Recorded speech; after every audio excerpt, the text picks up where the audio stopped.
V Kranju se v petek začenja poletno dogajanje v mestu. Zavod za turizem in kulturo Kranj je po 2 letih, ki sta minila v znamenju epidemije, tokrat pripravil kar več kot 160 dogodkov. V Kranju, v mestu, s toliko prireditvami, kot je prebivalcev, torej pridno delate, kakšno poletje se nam obeta? Ja, pozdravljeni. Obeta se kar pestro poletje in sicer letos smo dali vse skupaj pod eno okrilje, imenuje se to Prešernovo poletje. Začnemo z 10. junijem s koncertom skupine Kalifornija. Oni bodo nastopili na glavnem trgu pri Vodnjaku, in to brezplačno, tako da pričakujemo res ogromno število ljudi. Bo to en tak spektakel kranjske legendarne glasbene skupine.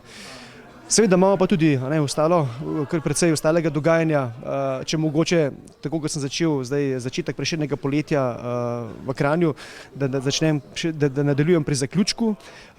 Zaključil bo Prešerno poletje Andrej Šifrer, ki je tudi legendarni kranjski glasbenik, 70 let, tudi bo prav poseben dogodek in sicer na letnem gledališču Kizerstein tu, na tem prizorišču. Vmes pa lahko pričakujete še ogromno enega dogajanja, se pravi od torka do sobote in sicer vsak teden 3 mesece, kar pomeni približno 160 dogodkov v mestnem jedru in pa še približno 100 dogodkov izven mestnega jedra, pa tudi na kranjskem zelenem podeželju. Tako da, če kdo reče, da se v Kranju ne dogaja, potem ne vem, z katerega planeta je. Tudi tradicionalne prireditve ostajajo? Seveda, tradicionalne prireditve vse ostajajo in sicer, če zdaj ciljate na Kranjfest, Kranjfest bo zadnji vikend v juliju. Tam nekje bomo poskušali sodelovati tudi z ostalimi zunanjimi organizatorji, tako da načrtujemo kar ogromno enega dogajanja, manjšega, butičnega, ki bo namenjen raznolikim poslušalcem, obiskovalcem, tako da pričakujemo, da se bodo mestne ulice, tako kot ponavadi, napolnile do konca. Prireditve so namenjene predvsem občanom mestne občine Kranj in okolice, se pa tudi turisti vračajo in uživajo v vaših prireditvah. Ja, tako je, tudi to opažamo, nenazadnje s prodajo kart, vstopnic, da imamo tudi precej obiskovalcev izven Kranja. Tudi namestitveniki nam poročajo, da na določenih dogodkih prodajo nekaj več namestitvenih kapacitet, tako da smo zadovoljni, da v bistvu dihamo eden z drugim, tako da tudi samo dogajanje, pestro dogajanje, tudi nenazadnje sproducira nekaj več nočitev. Torej, povabilo na številne vaše prireditve velja. Kaj si kot direktor turizma želite? Ja, najbolj si želim to, da bi bilo res mestno jedro polno in da so tudi prireditve okoli mestnega jedra kvalitetne, polne in da se imamo vsi nekje, imamo možnost podružiti na takšen in drugačen način, se pravi, tako kot si vsak posameznik najbolje želi. Če pa gledamo z vidika turizma, bi si pa želel, da nam uspe v prihodnjih letih ustvariti nekaj novih turističnih produktov, kot so na primer boljši ali pa avtomatiziran ogled rovov pod Starim Kranjem, tudi nenazadnje človeško ribico načrtujemo, da bomo lahko prikazovali na nek tak poseben strokoven način v rovih. In tudi ta nov produkt, recimo zvonik Svetega Kancijana, vabi v Kranj, v mestno jedro, tudi ostale turiste, ki jih zdaj ta kulturni program mogoče nenazadnje toliko ne zanima. Se pravi, turizem in kulturo nekje na nek način kvalitetno povezati, da imamo v bistvu vsi, ali pa imajo vsi obiskovalci Kranja od zjutraj do ponoči, do noči en tak, ko temu rečem, program, da se lahko zamotijo in da ostanejo v naši destinaciji mogoče več kot pa 1, 2 ali pa mogoče celo 3 dni.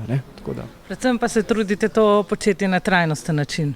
Seveda, to nam je pa predvsem tudi neka zaveza, ne nazadnje smo zlato nagrajena destinacija, smo kandidirali in tudi dobili trajnostni znak Slovenija Green Gold Destination, kar pomeni, da je tudi naša zaveza, da probamo biti čim bolj trajnostni, tudi recimo zdaj, če se zdaj nekje osredotočimo na dogodke, smo letos nekje zavzeli stališče, da bomo na tem prizorišču Kizlštajn delali samo s trdo plastiko, se pravi s povratno embalažo, torej s trdimi plastičnimi kozarci, prelivimi. Na ostalih dogodkih bomo pa čim bolj se prizadevali, da odmaknemo vso to nepovratno embalažo oziroma nepovratne kozarce. Upam, da nam to v čim večji meri uspe in da bomo prihodnje leto samo še na teh trdih kozarcih, ki jih bodo, se mi zdi, v prihodnjih letih nekje tudi implementirale vse ostale destinacije. Torej povabilo v Kranj vsekakor velja. Seveda, pridite v Kranj, lepo vabljeni, res se bo dogajalo, vreme bo, to je najpomembnejše, program je pa samo po sebi res dober in vidimo se tu. Po 2 letih epidemije se torej to poletje v Kranj vrača pester program kulturnih, športnih in drugih dogodkov. Veliko se je dogajalo v Kranju, zato smo rekli, da imamo po 2 sušnih letih zaradi tistega prekletega covida, da imamo pa danes sklicati tiskovno konferenco. Dogajalo se bo od glasbe do športa, do kulture, druge, skratka, tukaj je res zelo, zelo pester program. O tem bo verjetno Klemen malo več povedal. Bistvo vsega pa je seveda, zakaj smo se tukaj zbrali, zato ker imamo ta petek pa res veličasten koncert.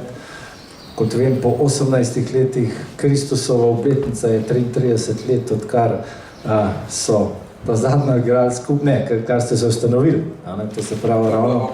Ja, to pa res, Kristusova leta. In lahko povem, da prva debata, ki sva jo imela z Matjažem, je bila petek zvečer, ko je bila tekma, ko smo izgubili proti Ljutomeru, zato ker ste stavili napačno igro. Ja, ampak jaz sem edini Kranju dal točke. To pa res. Jaz sem svoj del naredil. Ja, žal, ampak nismo zmagali, smo se pa dobro imeli. No in takrat je bila malo debata, pa je bil pa spet ta covid vmes in zdajle 10. v petek bo pa res veličastno. Jaz lahko samo to povem, to je bila muzika moje mladosti, z njimi smo tukaj v Kranju živeli. Tako da tisti bife na štadionu, to je bilo skozi takrat se vrtela ta muzika, pa na golfu, pa na bazenu skupaj z Matjažem Sedejem. Tudi naša himna je, to še nisem ti sploh zaupal, hodimo tako imenovana skupina Prematurci, zdaj že 15 let in stara barka je naš komad, tako da se ne 20krat na večer zavrti in vsi pridejo v petek seveda v živo te poslušati. Ja. Super. Ja. V glavnem, ja, veliko se bo dogajalo, hvala lepa Klemenu, hvala vsej ekipi, vidim tam nesrečata, dekleta tamle vzadej, res ste super tole pripravili. Seveda pa za mene špica letošnjega poletja prav gotovo koncert Kalifornija. Poletno prireditveno sezono pa bodo začeli na prav poseben način ta petek. Na glavnem trgu se bo namreč po skoraj 20 letih na oder vrnila legendarna kranjska skupina Kalifornija. Kot je povedal pevec in kitarist Matjaž Zupan, so se člani skupine odločili, da obeležijo 33. obletnico nastanka skupine, pri čemer so nazadnje nastopali pred 18 leti. Kalifornija se vrača na kranjske odre, pohvalno, brezplačen koncert se obeta, povabilo velja. Mogo biti brezplačen, ker mi smo pravi Gorenjci in vemo, kako se na to gleda. Predvsem pa smo nekako po vseh teh letih začutili, da mogoče pa moramo obeležiti neko obletnico. In 30 let smo imeli 2-3 leta nazaj in zato sem vesel tudi, da smo se z Zavodom za turizem dogovorili. Je bilo kar veliko interesa in tukaj zdaj smo malo v tem pogonu in pač adrenalin malo dela. Vsi poznajo vaše znane uspešnice, nadejajo se tudi kakšne nove?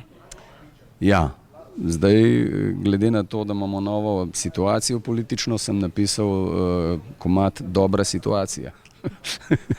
Ja, je kar nekaj novih komadov, ampak to tudi terja svoj čas, veliko energije in predvsem mi je to želja, novi komadi. Ne. Mi je kar malo žal, kajti recimo zdaj po vseh teh, zdaj že 23 let od naše zadnje plošče tudi, vidim, da smo nekaj pustili in mi je škoda, če bi še kakšno vmes naredili, bi verjetno še več pustili, ampak to je zdaj čas pokazal, da so recimo komadi preživeli. Ne. Kaj lahko poslušalci, gledalci pričakujejo v petek?